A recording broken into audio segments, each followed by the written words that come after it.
What's up? This is Hoppe Hour. I am your host, Ryan Hoppe. And on the phone line, she is a former Playboy Centerfold turned author. She is the author of Centerfold, which can be found on the website cbkmediallc.com. On the phone line on Hoppe Hour is Charlotte Kemp. How's it going? I'm good, Ryan. How are you? I'm doing great. So I'm completely fascinated by this because actually, believe it or not, 2 years ago, I dressed up as Hugh Hefner for a Halloween party at this kava bar in Florida, and I actually won best outfit because I'm 6'8", so I'm really tall. So I had the whole outfit. I bought it for like $27 on Amazon. So I'd like to climb that tree. Oh, I bet you would. I love me some. I love me some older women as well. So when it came to this book, Centerfolds, which people can buy at cbkmediallc.com, and you wrote this book in 2016, correct? Yes. But I had been getting stories for like 20 years. And when I first got all these stories, I went to a Boston publisher and they said it was like kind of lame. But then already had like talked to people and said, do not publish this book. But they were kind of lame. So through the years, as 20 years went on, people got more adventurous in their stories, women. And they gave up more of themselves than they would have 20 years ago when I first started it. So were there any mentors that you would like show the book to and maybe have them help you edit it? Or was there anybody you talked to during the process of writing the book? Only the playmates and everyone who was in the book, because I promised them it would be in their own words, not in grammatically, etc., but not in anyone else's words. So the editor and I had clashed because I said, no, you're not taking out this and that, because I wanted each woman, photographer and celebrity model, to have it in their own words. Yeah. And I wouldn't back out from that. Were there any playmates that wanted to be kind of left out of it? Yeah. And you would definitely have to respect their privacy, because I can imagine, were there some people that kind of viewed it as, hey, this is in my past, I'm not ashamed of it, but it's in my past? No, that was not the reason. There was only one playmate that did not want to be in it, and for reasons, whatever. It's all good. I won't say, but no, it's all good. All the other playmates, and I had to cut out a couple because their stories were kind of like boring, I really wanted like erotic, titillating, fun stories and pictures with it. Did you ever get to meet Hugh Hefner? Yeah, I lived there for 2 years. Oh, so, wow! You lived at the Playboy Mansion. That's quite fascinating. Yeah. I'm actually friends with a radio guy who did the Playboy morning show, Kevin Kline. He does radio in L.A., and he's like one of my favorite shows. And he said the Playboy Mansion was one of the coolest places ever. It was. I mean, of all your senses, there was 6 of them. Yeah. There was everything and nothing if you wanted it. You were there, and it displayed itself out, and whether you wanted to partake or not, and everything else, it was all cool. It's just.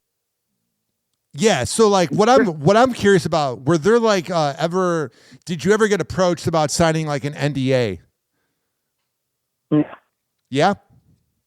No. Oh no. So that probably helped you being able to write the book, because nowadays you hear about, like, if you're like LeBron James or Drake, the alleged rumor online is that a lot of times if you go to a party with them, Bieber did this 12 years ago, that you had to sign an NDA. But what was it like behind the scenes? Like, was there like dinner every night? Did you guys get takeout? Like, what was I'm just fascinated by the Playboy Mansion. Like, what was it like?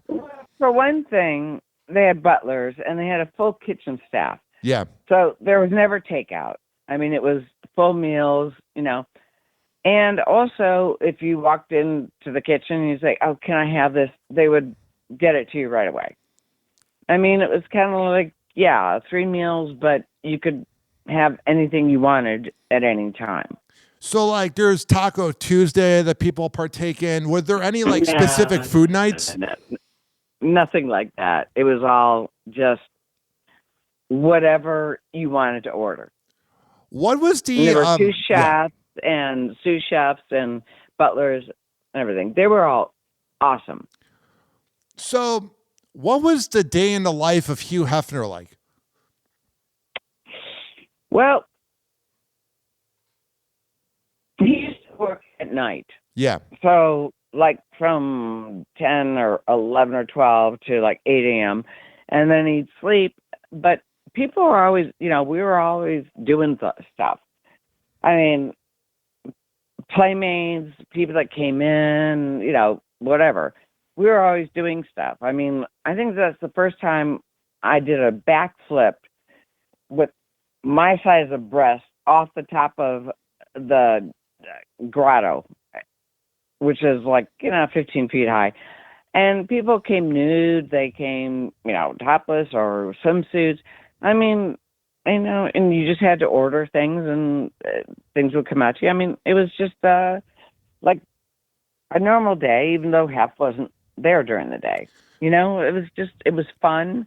And then at night, there were movie nights, there were game nights, etc. I mean, it was just a lot of fun.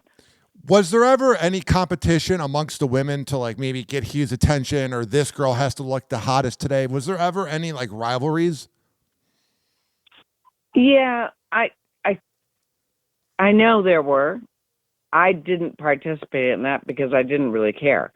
Hev and I played backgammon and Nice. card games together, but I was not vying for his attention. It was just like, okay, let's do it. And a lot of women did do that, but I didn't really pay credence to that because it was not part of my makeup. It was like, yeah, whatever. Now, what is dating like at the Playboy Mansion? Were there people that had boyfriends? Was it like everybody was single? What was the dating life like at the Playboy Mansion? Oh, no. Playmates could come up with their hubbies or their boyfriends as long as they had them cleared through Mary O'Connor Yes. and, the security team. As long as they were cleared, yeah, people came in and out with their boyfriends or husbands, whatever, as long as they were cleared. So, what are some behind the scenes factors about being a centerfold that the everyday average Joe and Jane might not know about?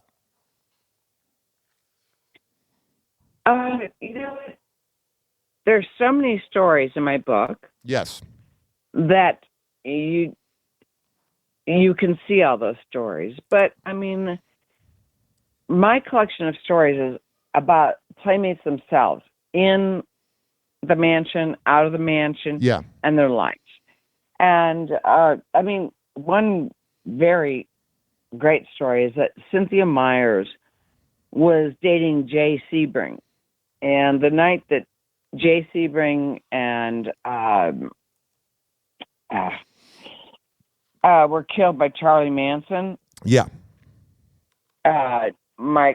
Cynthia was supposed to be there that night. Oh my goodness. And yeah. Sharon Tate and Jay Sebring and two others. And she was supposed to go there that night. And for some sixth sense, she didn't go. And there's a story about that. I mean, and Pamela Bryant talks about O.J. Simpson. And it just, there are hundreds of stories in here that I can't really get down to one story. Yeah. But that's what the book, tells all these women's stories, or playmates' stories. So I have like radio influences, guys like Howard Stern, Opie and Anthony, that influenced me when I was younger to go into radio. Were there anybody that was like an author that kind of influenced you to write the book? No. Actually, I kind of beat to my own drummer. Yes, I like I've that. been writing since I was like 3 years old. Oh, wow. Yeah. My sister taught me to read when I was like 2. And I was reading novels at like 4 or 5. J.R. Tolkien, actually Tolstoy, and, a few other things. But nothing ever really was mentored to me. I just wanted to do this because I thought that our voices should be heard, good, bad, or indifferent, Now, last year so I have 2 versions of my show. One where I do interviews and one where I'm very outspoken and I talk about the news.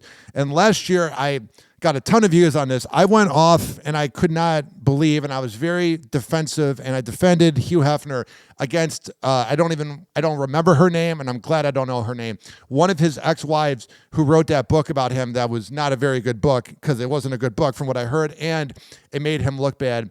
As somebody who played backgammon with Hugh Hefner, what did you think of that? I don't think one of his ex-wives, it was down the rabbit hole or something, but she was one of the girls, the 3 girls, That's what I meant. Yeah. The girls next door. What'd you think about that book?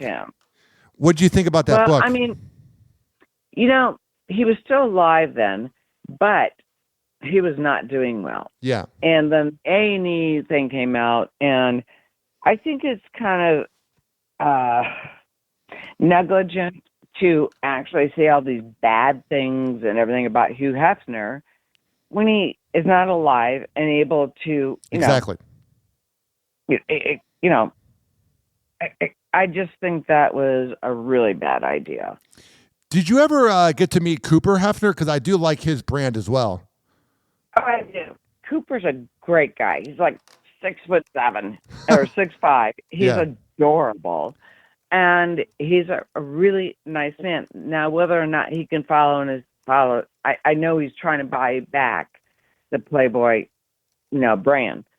But whether or not he can fill his father's shoes, I hope he can, because he really is a great kid. Well, kid to my age. So. Yeah.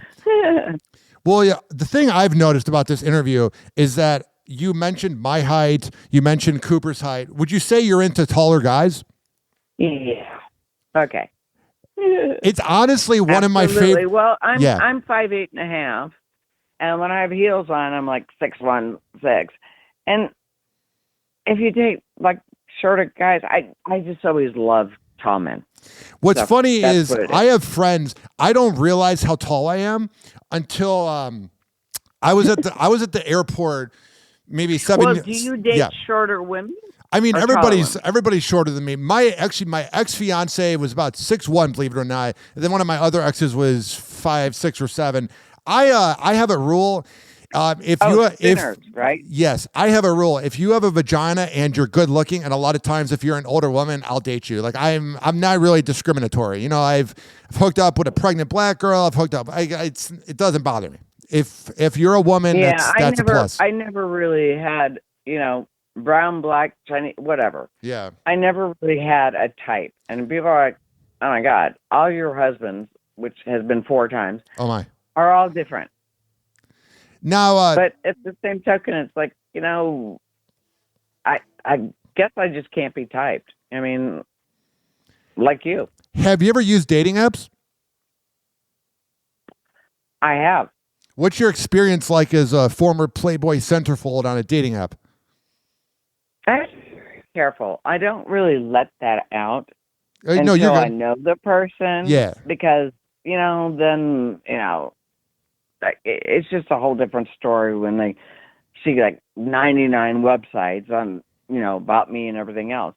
But, I usually don't let that out because it's like, then obviously they have a certain, attraction or not. Now, the thing I've found out about dating apps whenever I've talked to girls have always said they like them. My approach is, hey, how's it going? I just, kind of converse with them. I've heard so many stories of guys sending D pictures, guys being creepy up front, and it's just embarrassing for men because it's like, I don't think a girl if a girl is attracted to you sending a D picture or being dirty up front, that's probably not the one to date. Yeah, no woman, girl, whatever, likes that. That's just kind of like, ugh, and goodbye. Did you ever get recognized in public for being in the magazine? What do you mean in public? Like, did you ever, like, let's say, I don't know what grocery store you go to here in Florida, it's Publix. Like, have you ever, like, gone into Publix and someone's been like, oh, I remember you in Playboy? Yeah, when I was younger. That's cool. But, nowadays, no. No, but I mean, back then, that had to be quite the high that you're taking pictures, you're a beautiful woman, and then, like, people are like, oh, I saw you in Playboy. Has to be pretty surreal. Not so much surreal as kind of feeling of like, that's really cool. And, and I was engaged with people and, it is what it was. But, the thing is that I was never embarrassed about it. I was never anything. I was like, oh, that's cool. Thank you. So now for the 31 years I've been alive, Playboy was popular, but I mean, it started to kind of die. 31 years old? Yeah. And I love older women. You don't even know Playboy. I know. Yeah. I missed out on it. I've actually looked up on YouTube his old talk shows in the 50s and 60s because that was like the original podcast, the ones where he had all the guests on. I've always been fascinated by Playboy. Well, that was Playboy After Hours. And I love that. Jazz and Barbie Benton. Great show. All that stuff. Yeah. Very cool. I've always just been fascinated by it. I don't know if it's because, like, growing up, I listened to, like, dirty rap songs, so I've always loved sex, but the local library, believe it or not, had Playboy magazines, and I literally read it for the articles and because of the women. I've literally just always been a fan of the brand. And what I want to ask you as well is they had great interviews. I think my month was Howard Cosell, which I met at the Kentucky Derby a few years later. Mm-hmm. But they had great interviews and they had great, things about mechanic, tech and all that stuff. They always had great, and then they had great pictorials. I mean, it was not just the centerfold that people read it for. I mean, I know that's, oh yeah, whatever. Mm-hmm. But they really had great interviews. Some of the top people in the world. Did you ever get a high or like excited whenever you would pose and take pictures? Like, what's the energy like when you're taking the pictures? That's a little bit different. What's it like? Because you have to get the right pose. I mean, I shot a couple times with Pompeo Poser, and I know a lot of playmates loved him, but I didn't. He kept on asking me to spread my legs wider. I was like, no. But you know what? The thing is that, you try to like relax, but, the photographers are so good. They'll tell you when the shot looks perfect. So there wasn't an angst or anything. It was just like, okay, let's see what works, Did you ever get any like really good advice from Hugh Hefner? No, but I gave him good advice. What's some advice you give him if you want to share any of it? Well, yeah. And I was kind of a championship backgammon player in college. Yeah. And he kept on changing the cue. And I was like, you can't do that. And I was like, you're cheating. Stop that. And you have to read the rest of the story in the book. Oh, I will. And I'm definitely going to get the book. That whole thing happened, and I was, we were friends. It wasn't like, oh, God, down to a normal person. We were friends. I wasn't afraid of him, and he. That's good. We were friends. How do you think, I want to move on to this. What do you think, since we're halfway through the 2020s, how do you think the evolution of women's roles in entertainment and media is going? I don't know. I don't think that's a question for me, rather for you. How do you think women's role? Can I, because I'm very honest, and I was talking to one of my friends, and I was kind of going through things I wanted to ask him, and he said, because I'm kind of edgy, he's like, I don't think you should ask this because you're just going to be a shock jock. Can I ask you something kind of honestly? Sure. I think women's roles in media is going very well, but there was one thing I wanted to ask you about. Do you know who Joy Taylor is? Victoria Taylor? No, Joy Taylor of Fox Sports. No. Joy Taylor, this happened recently. It's in a lawsuit. There is a hairdresser who was getting sexually harassed. It's not Joy. There was another hairdresser that was getting sexually harassed by Skip Bayless at work, who's like one of the loudmouths on sports TV.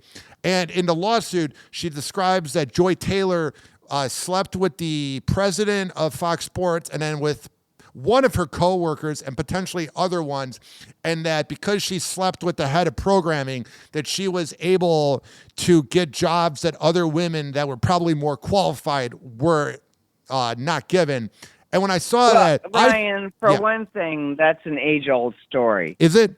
And men do the same thing now with older women who are in control. Yeah. Women do, and that's an age-old thing. I mean, seriously. I was just curious. I wanted to ask you your thoughts on that because, like, obviously the internet, like, crucified her, but I was like, I thought that was kind of obvious.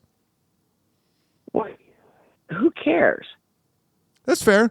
That was why I wanted to ask you. I mean, who cares whether it's men or women they can't get up the corporate ladder or whatever.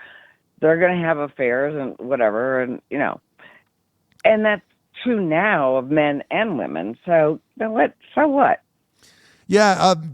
The thing about it, too, is, I mean, it's going to happen. It's entertainment business. You're spending 12 hours a day with these people. There's a lot of women and men that are piranhas. You got to do what you got to do to get there. And you know what? I wasn't that type of person because I didn't really think that much about doing that. But a lot of women and a lot of men do that. And, with people being gay and everything, a lot of men, raise up, and a lot of women. I mean, that's as old as prostitution, seriously, to do it that way. I mean, there really isn't any kind of, what do you think? Yes. No. It just happens. It happens. What the fuck, I love that. Sorry. No, you're good. You can say whatever the fuck you want on here. It's fine. What I want to ask you as well, because this is a podcast, you're fine. What I want to ask you, do you ever read a magazine or watch a TV show or even go on a website and you can see where the cultural impact of Playboy took place on modern society? Yeah, maybe about 20 years ago. But I think now they are incorporating women's and men's roles to not, be like everyone with Playboy was shocked or titillated, whatever. Yeah. It's not so shocking anymore. It's not so poo-poo anymore. You know what I mean? What do you think the Playboy Mansion would have been like in your time and even before you if there were dating apps? Wow, that's a weird one. I don't think it would be any different because dating apps are dating apps, and I never went to the Playboy Mansion to meet someone. Yeah. I went to have fun and, do whatever I wanted. I think dating apps are a little bit different from that. So it wasn't like you go to the Playboy Mansion to date. You go to have fun and, whatever. Now, dating apps, you're looking for a person. So I think it's kind of like two different, Yeah, for sure. Genre. So in 2025, what is the day in life of Charlotte Kemp like? What do you do? What do I do? Yeah, I wake up in the morning, I record my podcast, I go to the gym, I meditate. How do you go through your days now? I get up, I exercise, I write, and then decide what I want to do the rest of my day. Usually I read or go through news, stuff like that, What's your favorite place to get news? Yeah, I can't say that. No, you're good. It's all good. Now, another thing I want to ask you, do you think there will ever be another thing like Playboy, or is that just a thing of the past? You know what? I've been asking myself the same question. Mm-hmm. I mean, it was, gargantuous as Playboy and everything else. But now you have everything you want on the internet. Oh, it's So crazy. it's not so special. You know what I mean? Unless they can bring it back to what it was, it's not so special anymore. I mean, yeah, back in the day and our fans and everything else. But I don't know whether it could be recreated. It's like recreating a show that everyone loved. But at the same token, if they could recreate it, that it would not be as good. You know what I mean? Yeah, I think the one thing is you guys were there pre-cell phones, and I think the problem is there was kind of a secrecy, low-key vibe about the Playboy Mansion, and I think if it were to come back now, I think cell phones would just show too much. Not even just sex. I just think people wouldn't be as in the moment because of the phones. Yeah, but I do know in later years, when you came through the door, you would not be able to use your cell phone or camera. Yeah. A lot of people did, but, well, not a lot. Some did, but that was kind of like a security thing. You couldn't do that. Did anybody ever get kicked out of the Playboy Mansion? Twice. What's that like, watching someone get kicked out of the Playboy Mansion? For myself, I was just asked to leave, and then I was 86 for 3 months, and Hef and I had a fight, then I was 86, and then they let me back in. But, I mean, if it's a really egregious thing, then they would be 86 forever. Mostly men, but,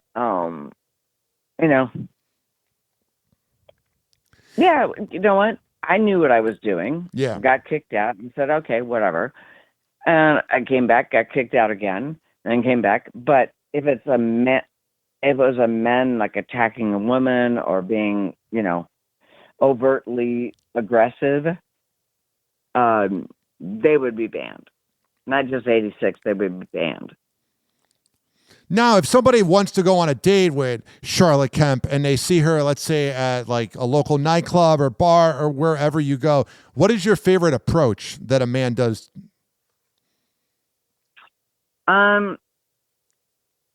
I don't usually let men approach me. All my life, I do the picking. Oh, my goodness. And not that I've done great picking, but I don't like to be approached. When do you realize that you like a guy? Like, what's the vibe when you're like, oh my goodness, I need to talk to this guy? Well, it's chemistry. I mean, is there a spark? Are they intelligent? Are they funny? Are they tall? Whatever. Mm-hmm. It's, that chemistry that is the same for everyone. Sort of like where you start to get that vibe where you're like, oh my goodness, what does this guy look like naked? I don't know. I never really look at it like that. I'm just kidding. I go for more like intelligence and funny and witty. That's how guys and girls are different, I swear. That is how we're different. Before I start seeing them naked. I mean, you guys undress us. Absolutely. But I don't think women actually do that. Yeah. I think they look for more ethereal or esoteric things, intelligence. Gold diggers look for the money. Yeah. I mean, but I don't think a lot of women look at their crotch and go, ooh, okay, let me undress it.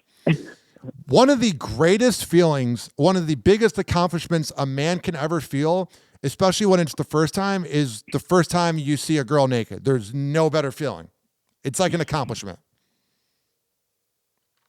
It's the best. Well, I think for a woman, the first time is that she has a great orgasm. Oh, Not bet. just seeing him naked. I think it's like the orgasm thing. Yeah, it's a pretty good thing. It's very hard. It seems like it's very hard. Like, you really got to work at it to make a girl feel that. You just said that twice. Are you shooting a commercial for Viagra? I don't need that. I'm not old yet. I'm pretty. You're 31. You're a baby. If I work out, I'm all good to go. My best sex is when I work out, and then afterwards, like if I'm like, okay, let me ask you. What's up? Do you shave your chest, your arms, and all that stuff? I don't need to. I'm not hairy at all. It's crazy. Yeah, I kind of despise that. I like a hairy chest. I want something to grab onto, not backs or anything, but like a chest of hair. Yeah. Oh, God, there's nothing. I just like. Grrr. Yeah, I think I have maybe 3 hairs on my body.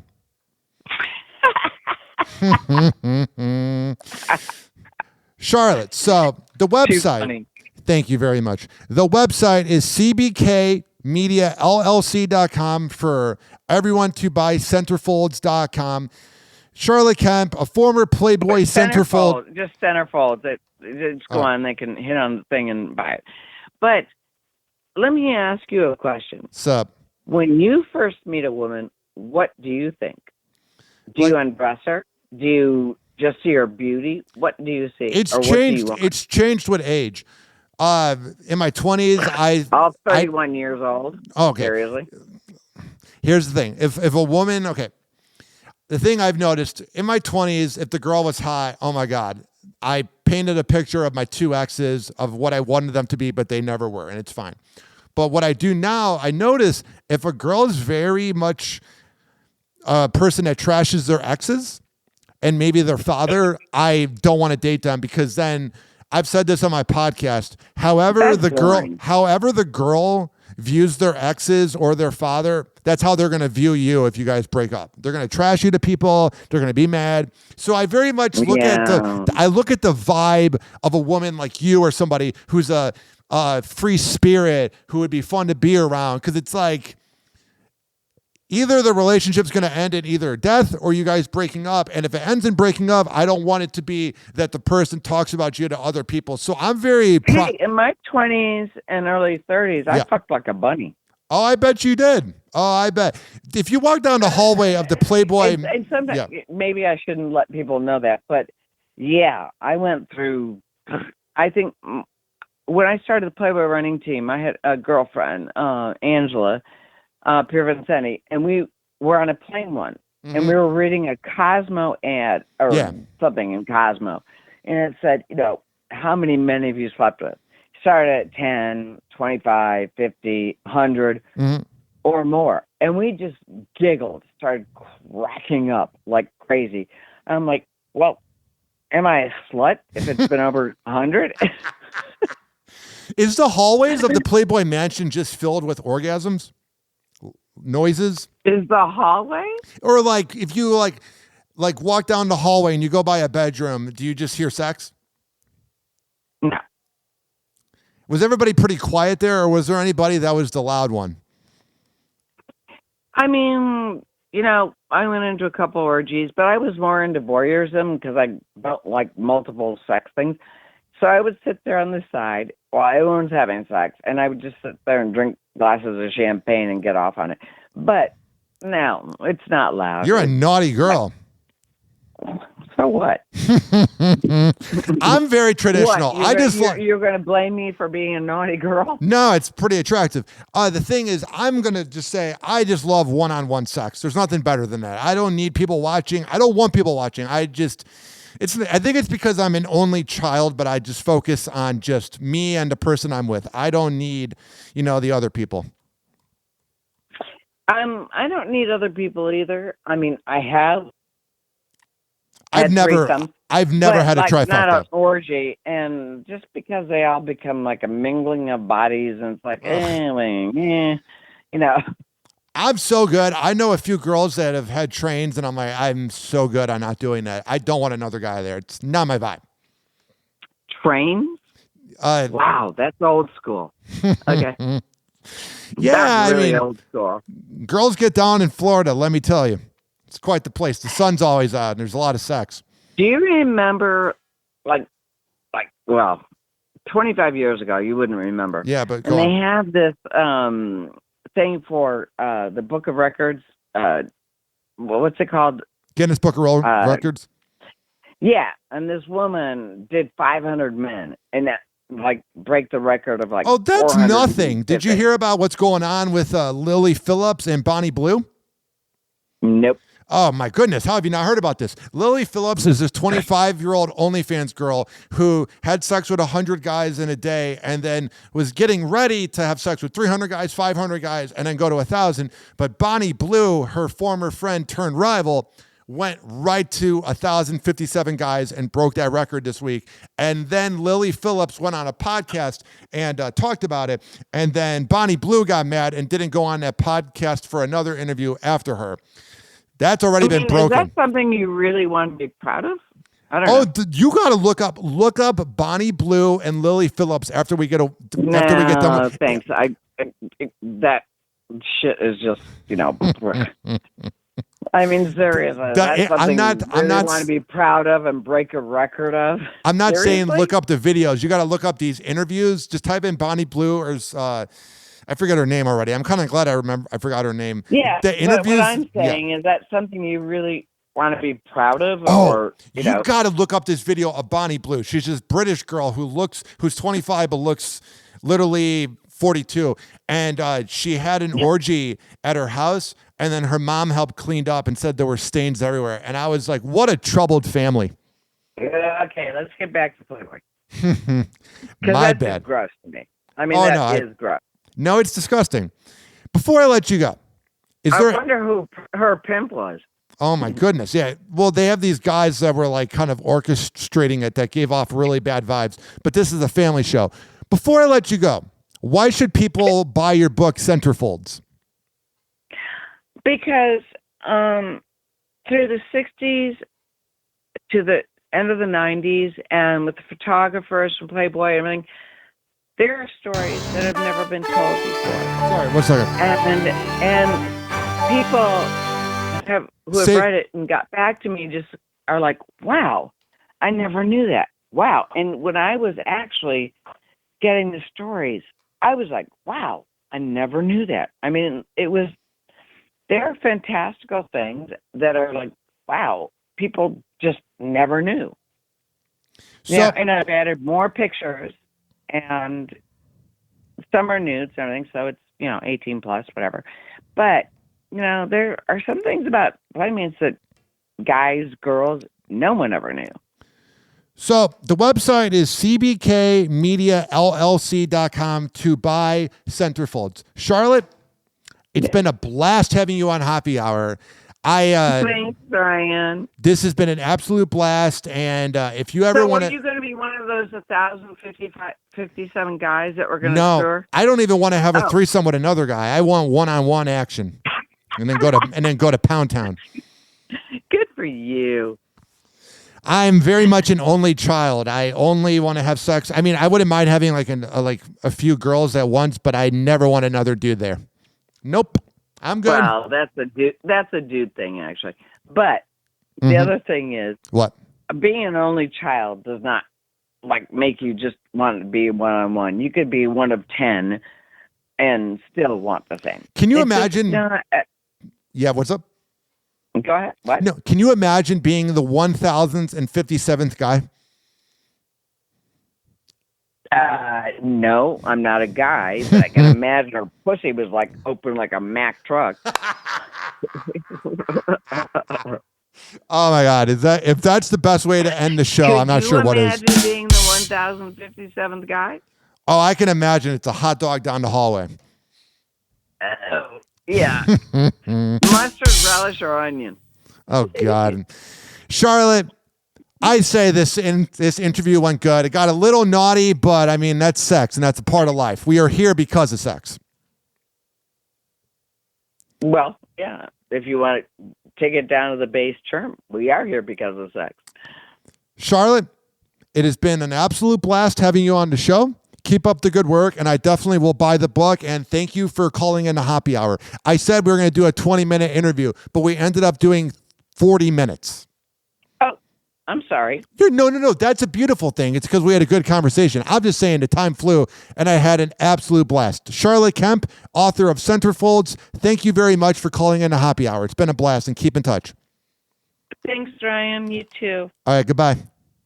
Later, Gator. TikTok, clocks at Juke, we're playing cool breaks. Hoppy's hour almost done. Feels like robbery in banks. Ryan Hoppe on the mic, dropping wisdom in streams. Syndicated sorrow, now it's time to shatter dreams. Oh, the Hoppe hour is coming to a close. Radio waves fading like a wilting rose. Laughter and joy dissolving in the air, but we'll keep the rhythm. Oh, life's just so unfair.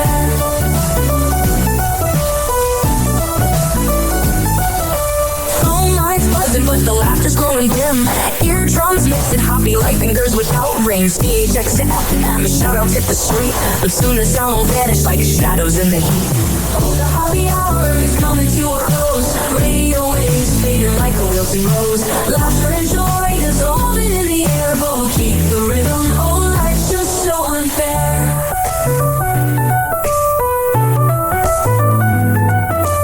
Phone lines buzzing, but the laughter's growing dim.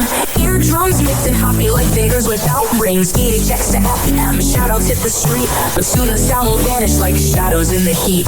Oh, the Hoppe hour is coming to a close. Radio waves fading like a wilting rose. Laughter and joy dissolving in the air, but we'll keep the rhythm. Oh, life's just so unfair.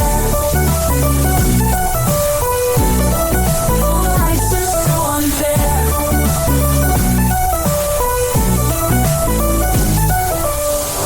Every night like clockwork to a show. Now it's time to face the silence like the TV on snow. Ryan Hoppe held the mic with humor so divine. The void left in our hearts wider than a canyon line.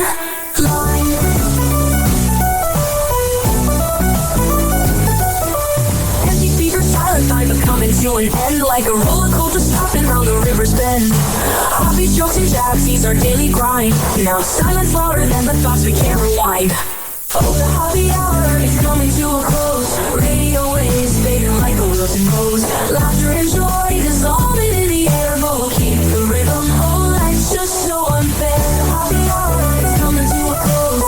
Radio waves fading like a wilting rose. Laughter and joy dissolving in the air, but we'll keep the rhythm. Oh, life's just so unfair. Hoppe hour. Hoppe hour.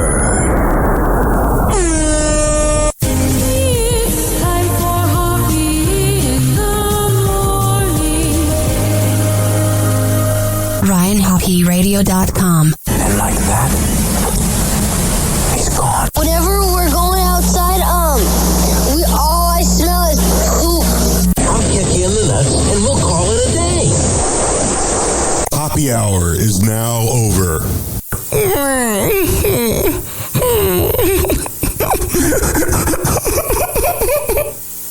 Hoppe hour is now over.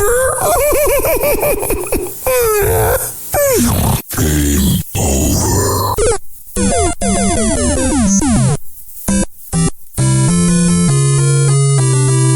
This concludes our broadcast day. Good night and God bless America. Doors closing.